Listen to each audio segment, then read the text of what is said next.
පුංචි බලුරාලා සහ පූසි යාළුවා. හරිම සුන්දර වත්තක පුංචි බලුරාලා කෙනෙක් හිටියා.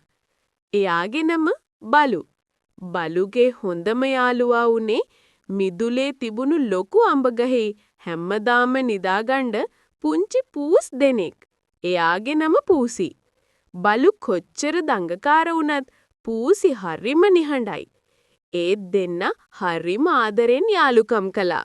දවසක් බලුට එයාගේ අම්මා අලුත්ම මස් කටුවක් ගෙනත් දුන්නා. බලු හිතුවා ඒක කන්න කලින් හංගන්න ඕනේ කියලා. එයා ලොකුම රෝස මලක් ගාව පොඩි වලක් හාරලා කටුව හංගලා හොඳට වල වැහුවා.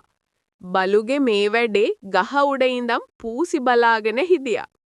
පැයක් විතර ගියාට පස්සේ බලුට කටුව කන්න හිතුණා. එයා රෝස මල් ගාවට ගියා. ඒත් මොකද මේ? වත්තේ රෝස මල් ගොඩක් තිබුණා. බලුට හරියටම මතක නැහැ කටුව හංගවුවේ කොතැනද කියලා. එයා හොයනවා කටුව හොයාගන්න බැරි වුණාම බලු හරිම දුකින් අඬන්න පටන් ගත්තා.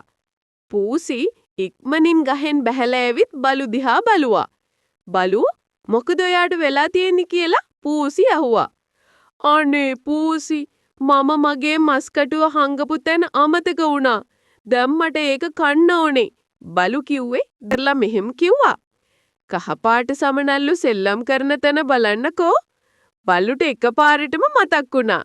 එයා කටුව හංගුවේ කහ සමනල්ලු 3 දෙනෙක් හැමදාම පියාඹන මල් පාත්තිය ගාව. බලු දුවලා ගිහින් පොඩි වලක් හාරලා කටුව එළියට ගත්තා. බලුට ඇති උනේ පුදුම සතුටක්. ස්තුතියි මගේ හොඳම යාළුවා. බලු කටුවත් අරගෙන පූසි ළඟට ඇවිත් කිව්වා. දෙන්නම සතුටින් එකිනෙකාට තුරුළු වුණා.